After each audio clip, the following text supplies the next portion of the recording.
So there, you join me crossing the California desert as part of a trip to do some filming for the Truth About the Truth documentary, and I am making this journey with a crew that have been helping to tell this story. Holding the camera is Javier Ortiz, my co-producer, and we also have here Javier's brother, Joel. And how's it going? And we also have, good to be here. Well known to many of you, we have Cliff, otherwise known as XJW Fifth. How's it going, everyone? I'm recording sound on a phone, by the way. All right. And just to make sure they don't feel completely abandoned, we have driving the vehicle. Driving the vehicle, we have Juanes Copedo, the director of Truth About the Truth, and assisting us with filming we have Becca, who's doing a fantastic job of cinematography and that kind of thing. But now that that's out of the way, I thought it would be a good opportunity, because we're on a long road trip, to have a conversation, because the thing that unites all four of us who are the kind of XJW contingent of the crew is that we've all been shunned, and we're all dealing with shunning now. And I thought it would be interesting to kind of process that and basically share what shunning means to us, perhaps years after leaving, either ideologically or physically. So who wants to start? What does shunning mean for you now? What are you going through? Shunning, what it means to me now, that's kind of hard to say, because I don't think it really has that much of an impact on me like it used to, you know. So at one point, definitely felt destroyed, felt like I wasn't even a human being at one point. But I was also at the same time very fortunate that a lot of close people to me didn't turn their backs on me, and I was very thankful for that. And every now and then there were, a couple of brothers from the hall that just little things, very small things that will just stick with me forever, right? A lot of people wouldn't say a single word, but I remember I was walking down the street, and I was like pretty new. I was disfellowship, and I was trying to avoid my congregation that I saw preaching. So then I just went around the block, and then they were there too, and I'm like, man, they're everywhere. So then I crossed the street, and I was walking up, and there was this one brother that I'm definitely not gonna mention his name, but he just comes by, and then he puts his hand on my shoulder. And he was actually from the same kingdom, but from a different congregation. And then I go, "Oh, brother, in this fellowship, I didn't want somebody to see me interacting with him and get him in trouble." And then he just looks at me, he's like, "I don't give a damn, man. Shake my damn hand." And then I was like, "Oh, wow." And I just shook his hand, and just something that small, he probably forgot about it, but that just stood with me. So just little things like that, is enough to show love. It doesn't take much. And now I moved on, and just nothing of that nature affects me. Like, I'm very comfortable being by myself, and whoever I have now is just a plus, is an extra. And I'm not shunning you, Joel. I wish you did, 'cause, man. But you say that you've kind of grown a thick skin, but yeah. I know you are being shunned by people who you were formerly very close to. So you're saying that there's still. Yes, no, there's still. Well, go ahead, finish the question. You're saying that doesn't affect you anymore. Not. I mean, I'm. I guess every now and then, maybe a little bit, but nowhere near what it used to. I feel that definitely I grew a thick skin, and I'm very comfortable where I'm at, and not so much that it's just I don't care, but it's more of I understand that it's conditional love, and that it's not really real love, So if I can't get that real love, then I'm sorry, I don't really want it. Yeah. So now that I moved on in life, and that before it was definitely, I had way more friends, and a lot of people that quote unquote love me, and I felt like it was a huge brotherhood. And now it's definitely, the circle has gotten way smaller, but now whoever is in my life, I know is true love, and I wouldn't trade that for the huge brotherhood that I once had. Well said. Feel free to chip in as we go round the car. We're now going to... Sorry. Just checking the sound levels. keeping things real here. It is recording, is it? Yeah. Yeah, good. So let's speak to 1, 2, 3, 4, 5th. So He's been doing that the whole trip. And I'm not gonna stop. First of all, Cliff, well done for surviving this long, despite very clear threats made against you to prank you and cause you discomfort. Yes. You've soldiered through all that, and you've added something, I think, to what's been happening. Yeah, I think the reason I've been able to do it is because I was unaware that it was happening. Yeah, I you didn't were know kept that in the there dark. was. Yeah. So once it's in the past and it's something that was going to happen to me and not anymore, I feel strong. Indeed, Yeah. and we're almost at the end now. So. Yeah, there's still time for things to happen. But So we'll see. on a more serious note, you obviously shared a bit of your story, at least, on the Aftermath special. Sure. So lots of viewers will be familiar with that, but what can you tell us about where you are now in terms of the shunning and what it's doing to you and whether you're able to process it? Yeah, so the shunning for me is it's definitely not like it was before. Yeah. It was very devastating before, and it was all brand new, and I hadn't really established any other relationships. That said, I'm about 3 years into being shunned by Jehovah's Witnesses and all of my family and all of my former friends, and it's still very hard. I actually still have a very difficult time with it. I still, I have dreams where I feel like subconsciously I'm trying to figure out why I'm in this situation and trying to make sense of it, and having dreams about speaking to my father, and then he can't speak to me all of a sudden, and things of that nature. And just as simple as somebody mentioning something like, hey, I was talking to my mom the other day, just something like that, just starting off a sentence like that. Many times I can't help but remember, well, I can't do that. I can never really start a sentence off, that way. So where the difference I would say right now, though, is I have established some other relationships, some people that I am close with, and that it has been a huge help. I've also been able to, talk with different ones that have given me good advice, people who've kind of been through this experience previously, and were able to share ways in which perhaps they bumped their heads, or ways that I could avoid certain frustrations related to this. So I found that to be that to be very beneficial. And to be honest with you, what we're doing right now, shooting a documentary, and just in general, my activism and any opportunity I've had to be able to speak out about this is very empowering.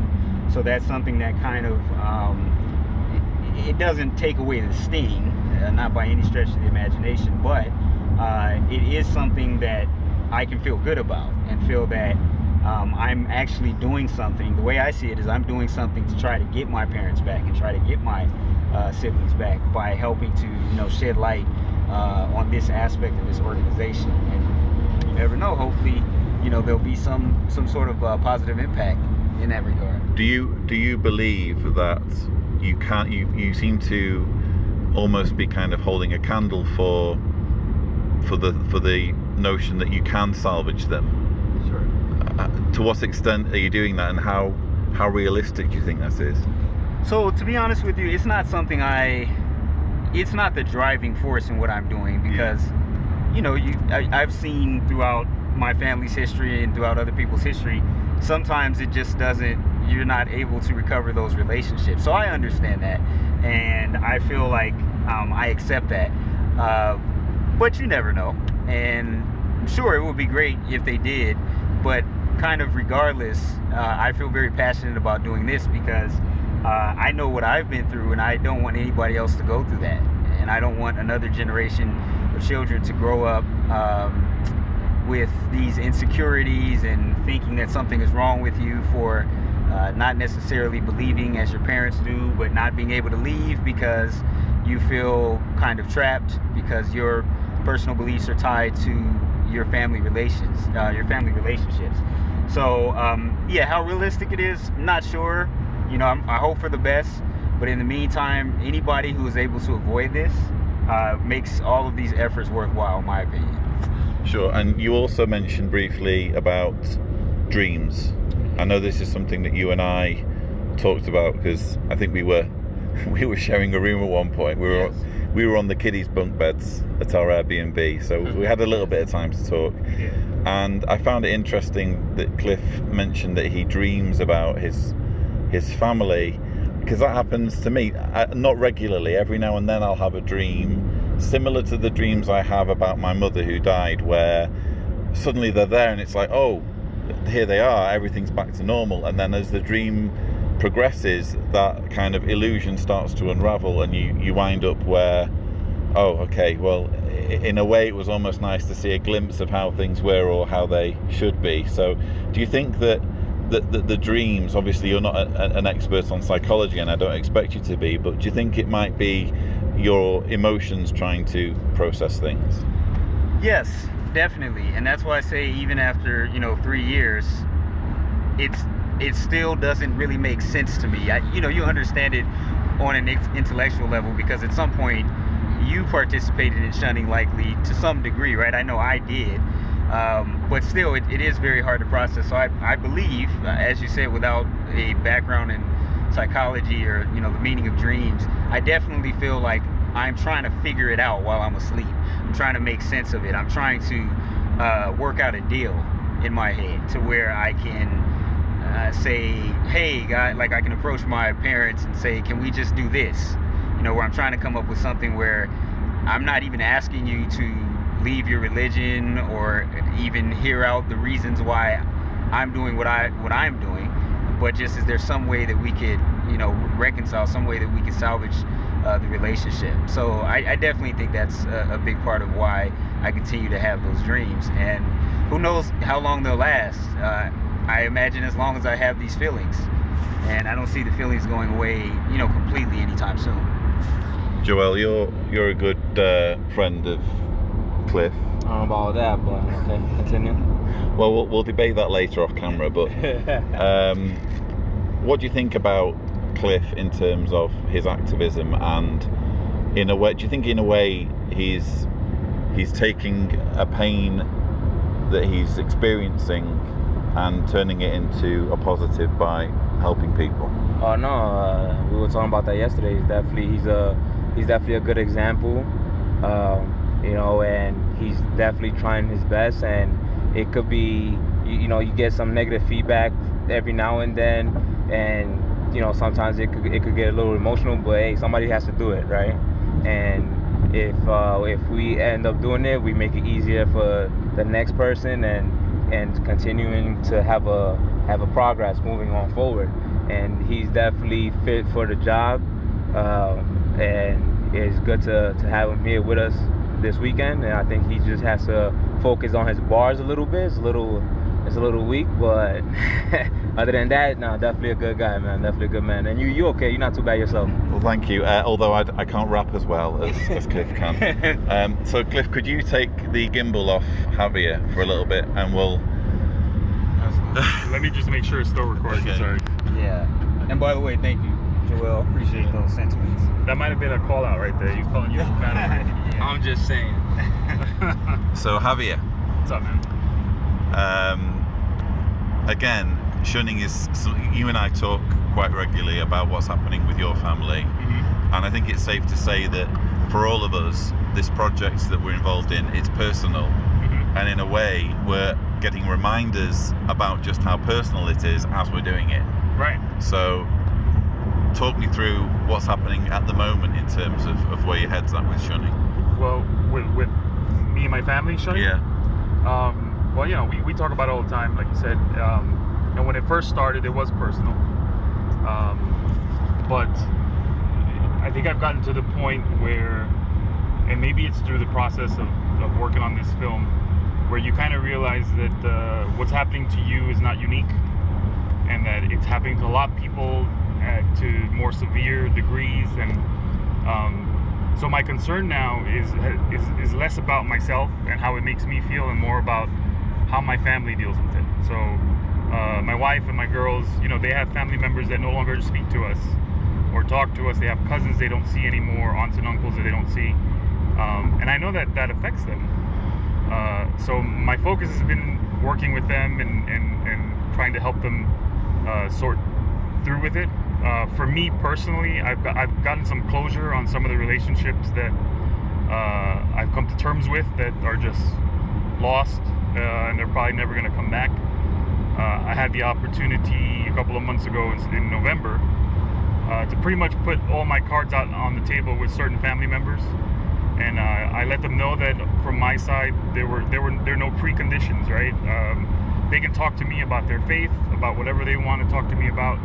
I don't put any conditions to that for our relationship to resume, but they made it clear that it wasn't the same the other way around. So they couldn't treat me the same way I was willing to treat them, and not put conditions to me. And so I came to terms that, you know, unless we can meet on that level, then you know, the relationships I've had to forfeit them. So of course my door is always open. If ever they're willing to accept those terms that, you know, basically are no preconditions, I'm happy to reunite with my family and reconnect. But you know, focusing on this work and this project and the people, you know, people we're working with, Juan and Joel and now Cliff and all the people involved, you, yourself, the rest of the team, you know, it kind of helps. It makes it easier to get through the stuff, and it kind of turns the lens around and focus on other people that we can help. So, do you feel hopeful remotely that your family might come round and either see the value in what you're doing, or come to appreciate the need to wake up? I may not have thought about it from that point of view. Like I said, the lights are on and the doors are open. If that does occur, I'll be happy, of course, right? I'd be ready to accept, reconnect with those family members. But the organization is, you know, it's got a hold on people, and until people are willing to do the research and investigate and do self-analysis and ask themselves questions, you know, I think I could help answering that question with our family. Is that, you know, I never thought I was gonna be here. You know, I didn't think that I was ever gonna not believe that Jehovah's Witness organization is a true religion, and here I am. So if I was able to be in this position, I think, yeah, and anyone in my family can be in that position if they're just willing to just think a little bit about, you know, it being a possibility that there's, you know, with changes and things like that, that it might not be the truth. And my responsibility is just to inform, or make an attempt to at least give them some information. But at the end of the day, it's up to them. But I do think that there is hope for anybody. I would actually like to ask all of you a question, beginning perhaps with Javi. It's one thing to wake up and to say, this isn't for me, I'm not going to go to meetings anymore, I'm not going to go preaching anymore. We all know that even doing that carries an element of shunning. You're bad association if you're not taking it seriously enough. But do you ever worry about going one step further effectively into activism? I mean, like it or not, making a documentary film is activism. Do you ever worry that by exposing these issues on such a huge, potentially huge scale, that could present a roadblock to your family either waking up or reconnecting with you if they did wake up? I can say I thought of that. And when we started this project, I knew that this would make it tougher. You know, for family to approach me and talk about it. But at the end of the day, bottom line is, you know, what are we exposing? What are we talking about, right? Is what we're talking about happening? Is it true? Does the organization have an issue with child sexual abuse, and do they cover it up? Do people die over the blood shunning, you know, blood policy that is really a dietary restriction? Does that happen? Yes or no? Does shunning affect people in a negative way? Do people kill themselves because they're being shunned? Is it biblical? Those are all questions that even if you're a believing Christian, you should ask yourselves anyway. So my position has been, if they're going to avoid me, if they're going to shun me, they'll have to do it because I'm speaking the truth. It won't be because I'm fabricating or making this stuff up or lying or exaggerating or stuff. They'll do it because I'm telling the truth. And if I'm wrong on any of this, that's always been my position. Show me, tell me. I'll adjust. I'll change. I'll stop. But you prove to me that what I'm saying is false and that I'm wrong, and we can have that conversation. If they can't meet me at that level, then it's beyond me. There's nothing I can do about it. So I have to take that position. Sure, and maybe if you could take over the gimbal from Cliff. Cliff, you have done what many ex-witnesses perhaps would like to do and don't get to do, and that's go on television with your story. So the same question applies to you, really. Does it ever occur to you that by speaking out so publicly, it might present an extra roadblock for your family reconnecting with you? I guess the thought has crossed my mind, kind of similar to what Javi was mentioning. It's very hard to say conclusively one way or the other if this actually would have an effect one way or the other as far as my prospects of reuniting with my family. What I believe, based on what I know about my family, is that my activism is not the reason why they're not communicating with me. I feel that this shunning would be happening either way. So one thing that I always try to do is I just try to be very accurate with my activism. I try not to sensationalize any stories I do tell about my family. I definitely don't exaggerate them. I want it to be, and this is not necessarily something I've thought of before, but just right now that I'm thinking, if my parents were to ever see any of my activism work, I want them to at least not be able to say, well, he's making things up or he's exaggerating. I try to just be genuine, and I just could never apologize for that, or I could never feel like that is to my detriment. If it is, then I guess so be it. But a part of me feels like I'm in the situation I'm in, whether I'm speaking on television or not. Joel, same question to you, really, and just to kind of add another element to things, because one thing Javier didn't mention, and perhaps some viewers might remember, is that things kind of imploded, didn't they, when we went to London 2 years ago when we started filming for The Truth About the Truth. You were there with Javier. Yeah. And we posted pictures on Facebook of shooting the film, and some of those pictures showed us at London Bethel, and things just went crazy. So that seems to me to be a fairly clear example of the shunning deteriorating as a result of your perceived involvement in activism. Is that not the case? I'm sorry, just repeat that again. The shunning deteriorated because as a result of the activism. Yeah, so as a result of that, yes, there were some family members that made it very aggressive what their stand was going to be. There were some that said regardless of what you guys doing, and were able to understand us.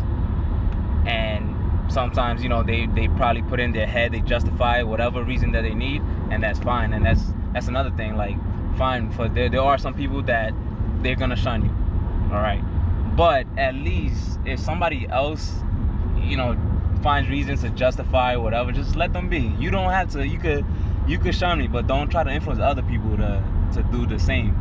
And like Javi was saying, facts are facts. So at the very least, we gotta keep it 100% real. And in order for them to, if they ever come across it, they could say everything that they said were facts. There were no lies about it. And yes, definitely there's some people that will shun me, but at the same time, I think that there are family members that they'll look at me a little differently. Like, what causes Joel and Javi to go so hard with this? There gotta be something. They can't just make up stuff and go that hard with what they believe in. So hopefully the effort is enough to make them look up information. And at the very least, if I can't get certain my family members to look up the information, hey, somebody else is looking at the information. So if my family members still decides to shun me with what we're doing, this is definitely overall improving, and there are other people that are being influenced by this. And let's say, for example, people like yourself or Paul Grundy that made up JW Facts was a little scared that a family member might shun them. I probably would still be a Jehovah's Witness today if I didn't come across a website like that.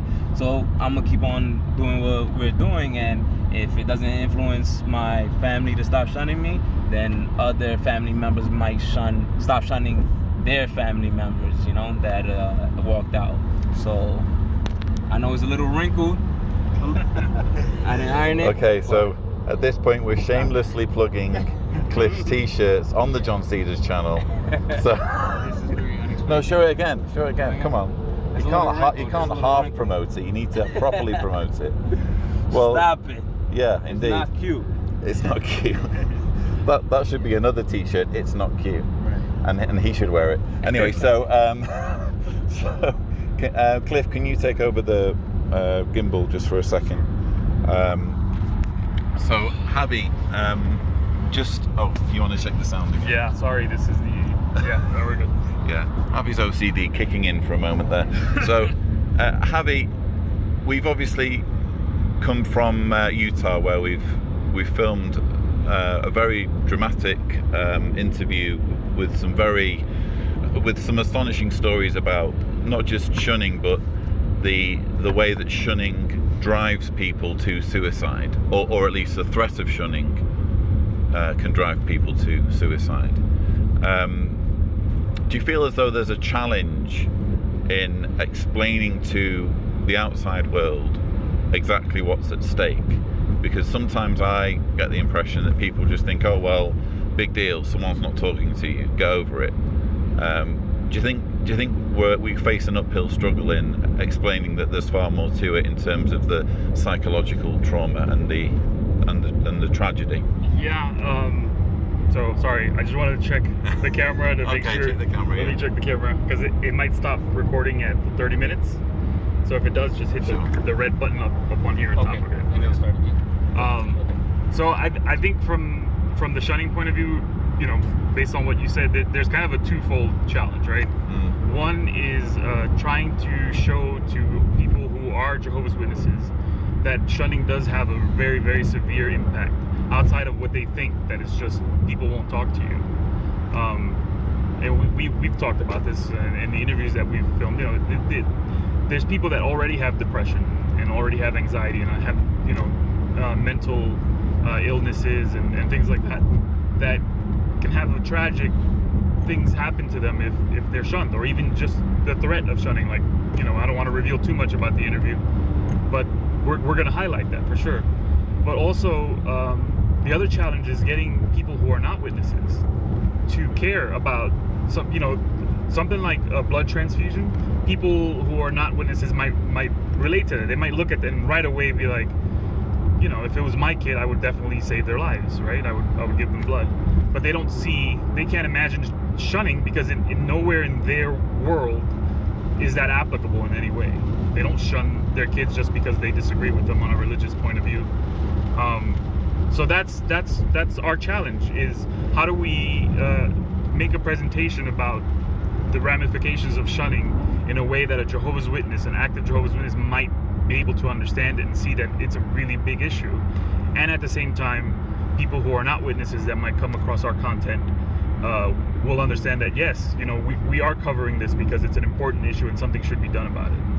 Indeed. And if you want to take the gimbal back, Cliff and Joel, do you think outsiders get it, or do you think they need to be informed about the seriousness of it? I think that most outsiders don't get it, and they do need to be informed about it, because that's just not normal.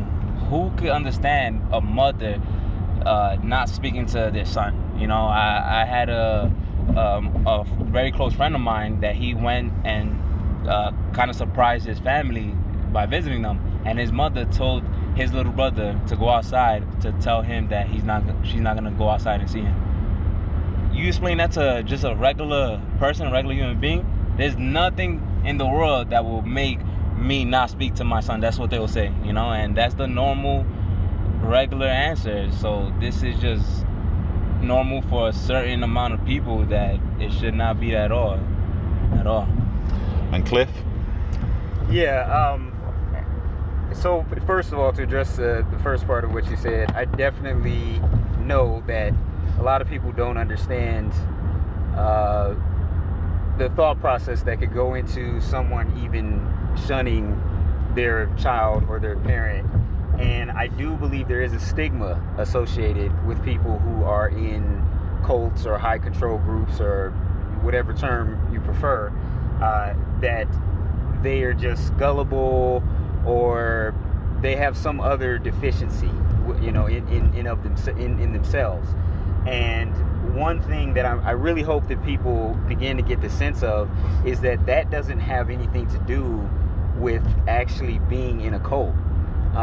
You know, whether it is that you're presented this information at a vulnerable position in life, and there's really no more vulnerable position than just being born into it, and you know, that kind of being your whole the foundation for your entire life, and everything you're supposed to do from that point forward is supposed to revolve around that. It's hard for people to understand, having been raised in that, or being an adult and being convinced of it because of the situation that you were in. So basically, I just, my hope is for awareness to be created, and for people to, again, try to empathize with people who are going through this, but at the same time really insist that this stop in our society, because as Joel was bringing out, this is not a normal thing. If you think about it, there is something wrong with you being willing to cut off all communication with your family members. So it needs to stop. Whoever it is that is causing that situation or promoting that situation, they need to be called to account. And you know, and that's the hope that I have. And without wanting to risk his concentration too much, because our lives are literally in his hands, I'm wondering if we can bring in our director, Juan Escopero, who is driving the vehicle.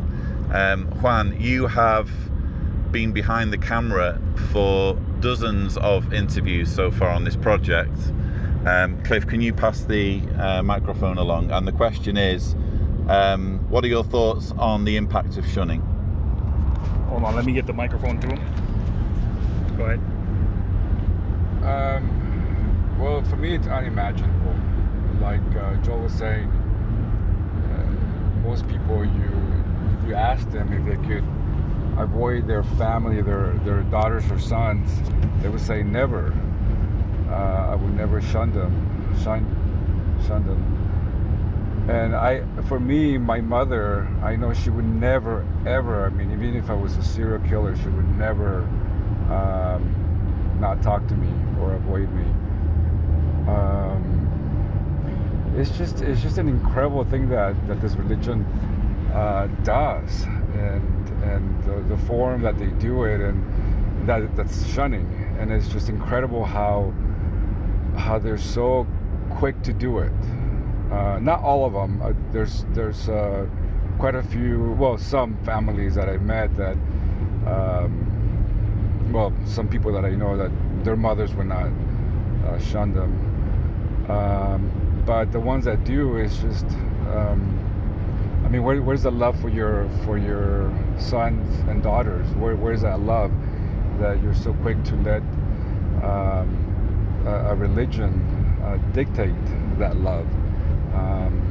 So it's just for me, it's unbelievable that people can shine other people. And going through this process of filmmaking, some of the things that I've learned, I mean, I just can't imagine being in this cult. Me looking inside to what these people are going through and hearing what they're going through, it's a cult. I gotta change lanes. Excuse me. So yeah, I mean, it's just incredible. And it doesn't only happen with this religion, Scientology. I've met people that have heard of what we're doing, and they've come out and said, oh my God, I have a brother and sister in Scientology, and they're not talking to us, and they're handing over all their possessions to Scientology. And it's just unbelievable that this is happening. And Javier, if you could hold on to the microphone, Cliff, can you turn the gimbal on Becca? Sure. Oh, I'm sorry. I had it pointing at myself right now. Sorry. Becca, assuming you're comfortable being on camera on YouTube in front of thousands of people, no pressure. You've been behind the camera for at least a couple of interviews so far on this project. What's your take on what you've been listening to?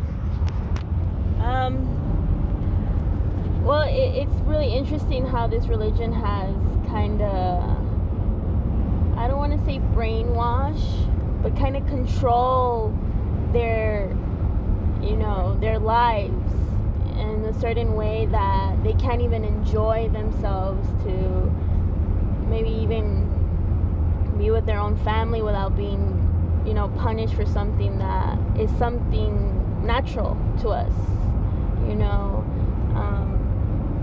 and a lot of these stories have been, for me at least, they've been really interesting and also hard to hear, because like shunning itself is just something unimaginable in a family that is supposedly close to each other, and being a Catholic myself, it's eye-opening to see another religion and how they work compared to how also my religion works. And yeah. Okay. Wait, you're Catholic? Oh my God.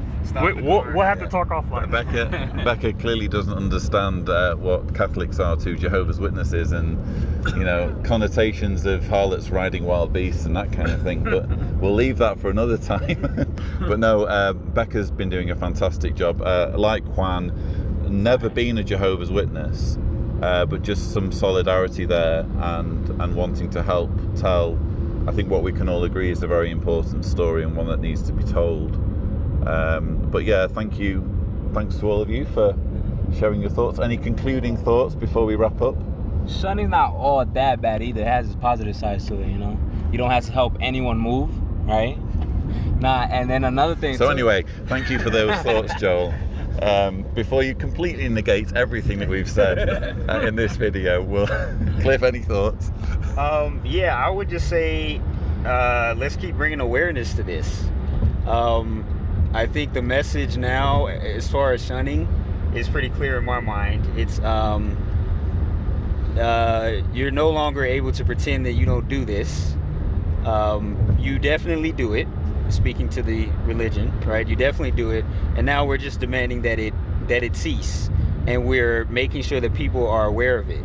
So I'd say whether you're a Jehovah's Witness or just somebody who cares about other people, if you could do whatever it is within your power to bring attention to this, in the hopes that this can stop and these lives can stop being destroyed, that would be just a wonderful thing to do.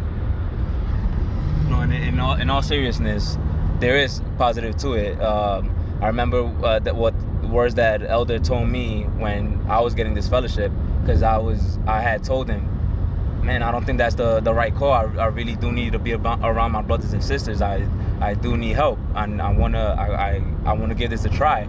And he said, trust me, you don't see it now, right? But I promise you will remember these words. This is the best thing that will ever happen to you. And that guy was right. That is the best thing that happened to me. Well, getting out of the organization was not necessarily the shunning. No, it was because of that I was able to open up, and that right. I'm just saying that sometimes you could make it into a positive. Sure. And Javier, you can always talk from behind the camera if you want, or maybe Cliff can. Your concluding thoughts. And you can check the sound if you want, because I know that you'll feel at ease by doing that. The sound is good. Good. No, just the only thing I have to say, we've seen a lot of stories about shunning in the process of making this film. It's everyone reacts to it in a different way. If there's anyone that needs help, please reach out to someone. If it's a friend, if it's someone on social media, someone you trust, please reach out to hotlines or mental health professionals. Shunning is designed to isolate a person so that they can be coerced and manipulated. That's the only reason for shunning. When someone is doing that to you, sometimes you feel powerless. So please seek help. Take back that power. Find, whatever you got to do to get help. But it's not a natural situation. If it feels unnatural, it's because it is unnatural. But just reach out, find help. Reach out to us. We'll at least point you in the right direction if that's all that we can do. So. Very well said. So with that, I think we'll leave it there, but safe to say it's been quite an exhausting but in a way exhilarating experience doing this filming. We've managed to hear some remarkable stories, and we're still not quite done with production, but thanks to the support of many of you out there, this documentary is getting made. So thank you to all of you. I hope you have enjoyed these insights from my makeshift panel here on the road in California, and for now, thank you so much for watching.